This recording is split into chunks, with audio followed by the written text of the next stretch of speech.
হয়, এই মুহূৰ্তত আমি উপস্থিত আছোঁ মংগলদৈ চপাইস্থিত নিৰিবিলি বৃদ্ধাশ্ৰমত আৰু এই বৃদ্ধাশ্ৰমৰ ককা আইতাসকলৰ সৈতে আমি এই মুহূৰ্তত উপস্থিত আছোঁ আৰু মোৰ সহযোগে দেখুৱাব ককা আইতাসকলক সুন্দৰভাৱে তেওঁলোকে ইয়াত বহি আছে আৰু আজি ইয়াত অহাৰ উদ্দেশ্যতা আচলতে আমাৰ আন এটা আছে আৰু আপোনালোকে সকলোৱে শুনি ভাল পাব যে এইসকল বৃদ্ধা ককা আইতাই জীৱনৰ এই বিয়লি বেলাত তেওঁলোকে বৃদ্ধাশ্ৰমত থাকি জীৱন নিৰ্বাহ কৰাৰ লগতে এক মহান তেওঁলোকে কাৰ্য ইতিমধ্যে কৰিছে আৰু সেই কাৰ্যৰ বাবে আমি ইয়াত আহি উপস্থিত হৈছোঁ। তেওঁলোকে ইয়াত প্ৰায় 29গৰাকী ককা আইতা আছে আৰু এই 29গৰাকী ককা আইতাই তেওঁলোকৰ সকলোতকৈ দৰকাৰী চকুকেইটা আচলতে তেওঁলোকে দান কৰিছে, আচলতে নেত্ৰ দান কৰিছে।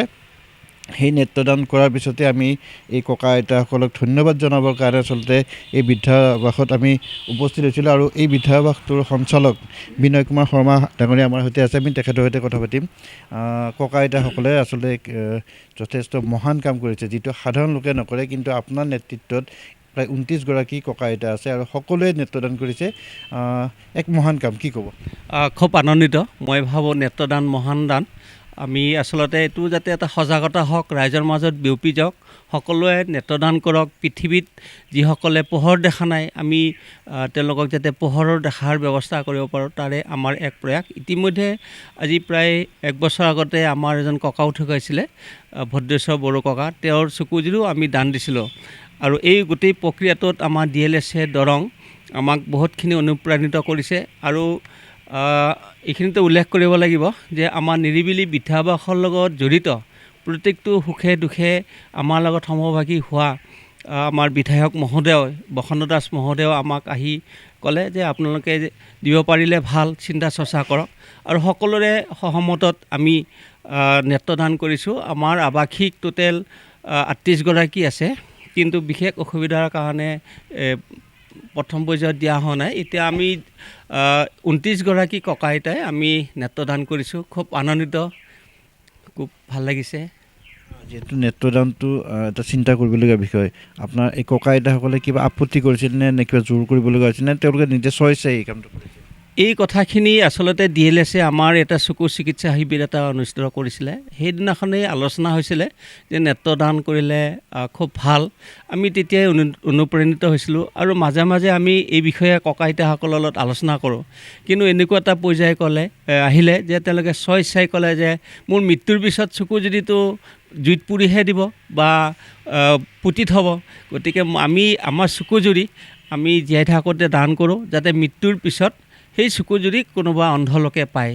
আৰু স্বতঃস্ফূৰ্তভাৱে ককা আইতাসকলে আগবাঢ়িছে। আজি মই এই মুহূৰ্তত মই আমাৰ আৱাসিকসকলক, মোৰ পিতৃ মাতৃ স্বৰূপ ককা আইতাক মই আন্তৰিক ধন্যবাদ আৰু কৃতজ্ঞতা জনাইছোঁ। বিভিন্ন ধৰণৰ লোক ইয়াত আছে, কিছু সংখ্যক গৃহস্থৰ কাজিয়াৰ কাৰণে হওক বা কিছু সংখ্যক ঘৰৰ অসুবিধাৰ কাৰণে হওক তেওঁলোক আছে ইয়াত। তেওঁলোক থকা খোৱাৰ কেনেকৈ ব্যৱস্থা আপুনি কৰিছে? আচলতে এই প্ৰক্ৰিয়াটো বহুত জটিল আছিলে। আজি 2019 চনত আমি ভেবাঘাটত আৰম্ভ কৰিছিলোঁ। মাজতে আমি ঘৰ ভাড়াতো থাকিব লগা হ'ল। আমাৰ দুখ সুখ বহুত গৈছে। আমি বহুত মানসিক, শাৰীৰিক, আৰ্থিক আমি বহুত দুখ পালোঁ। কিন্তু এতিয়া বৰ্তমান ৰাইজৰ স্বতঃস্ফূৰ্তভাৱে আমাক সহায় কৰিছে। দৰংবাসী ৰাইজ, অসমৰ ৰাইজ, মংগলদৈবাসী ৰাইজ আৰু আটাইতকৈ মই ধন্যবাদ দিম চপাইবাসী ৰাইজক। আমাক বহুত ছাপোৰ্ট কৰি আছে। চাউল দালি যেতিয়াই দৰকাৰ হয় আমাৰ বিধায়ক বসন্ত দাস মহোদয়ক মই মেছেজ কৰোঁ, 10-15 মিনিটৰ পিছতে চাউল দালি আহি পায়। আৰু আমাৰ জিলা স্বাস্থ্য বিভাগ দৰঙৰ আৰু GMCও আমাক বহুতখিনি হেল্প কৰি আছে। আৰু মই এটা কথা কওঁ যে আমাৰ যেতিয়া অসুবিধা হয় তেতিয়া আমি আমাৰ দৰং জিলাৰ যিবিলাক সংবাদকৰ্মী আছে, প্ৰেছ আমাৰ চেনেলৰ লোকসকল আছে শ্ৰদ্ধাৰ, তেওঁলোকক মই অৱগত কৰোঁ। তেওঁলোকেও আমাক কিছু খাদ্য পাতি হওক, শ্বেয়াৰ লাগে শ্বেয়াৰ দিছে। আমাৰ দুখৰ কথা ৰাইজক অৱগত কৰে। আমাক সকলোৰে আমাৰ সহায় সহযোগিতা আমি চলি আছোঁ। আচলতে ক'ব লাগিব যে এইসকল ককা আইতা নিজৰ ঘৰখন এৰি ইয়াত থাকিব লগা হৈছে। সেই জীৱনৰ সেই বিয়লি বেলাত তেওঁলোকে ইয়াত আচলতে এনেকৈ থাকিব লগা হৈছে, বৃদ্ধাবাসৰ আৱাসী হ'ব লগা হৈছে। তাৰপিছতো কিন্তু তেওঁলোকে সেই মহান কামৰ পৰা আঁতৰি থাকিব পৰা নাই। আমাৰ সৈতে এগৰাকী ককা আছে, আমি ককা আইতাৰ কথা পাতিম। আপুনি এই বয়সত এটা ভাল চিন্তা কৰিছে, মহান চিন্তা কৰিছে, আপোনাৰ চকু জুৰি দান কৰিছে, কেনেকুৱা লাগিছে?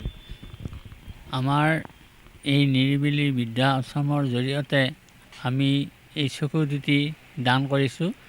ভৱিষ্যতে কোনোবা অন্ধই আমাৰ এই 29গৰাকী বাপাই চকু লৈ তেওঁলোক যেন মুক্ত হৈ তেওঁ পৃথিৱীৰ সকলো পোহৰ দেখিবলৈ পায়।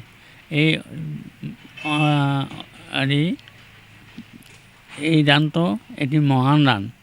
গতিকে আমি যোৱাকালি আমি সকলোৱে ডিষ্ট্ৰিক্ট লাইব্ৰেৰীত গৈ যি এটা আমি কাৰ্যত উপনীত হৈ আমি নিজে সকলো লোকে এই মহান দান কৰিলে তাত আমি নথৈ আনন্দিত হৈছোঁ। হয়, জীৱনৰ বিয়লি বেলাত বৃদ্ধাবাসত তেওঁলোকে ইয়াত থাকি যি এই মহান কাম কৰিলে আৰু সেই কামৰ যি দৃষ্টান্ত দেখুৱালে তাক লৈ আচলতে আমি গৌৰৱান্বিত, আৰু এই দৃষ্টান্ত আচলতে সকলোৱে লওক তাকে আমি ভাবিছোঁ, আৰু আমি NK TVৰ ফালৰ পৰা এই সকলো লোকক ধন্যবাদ জ্ঞাপন কৰিছোঁ।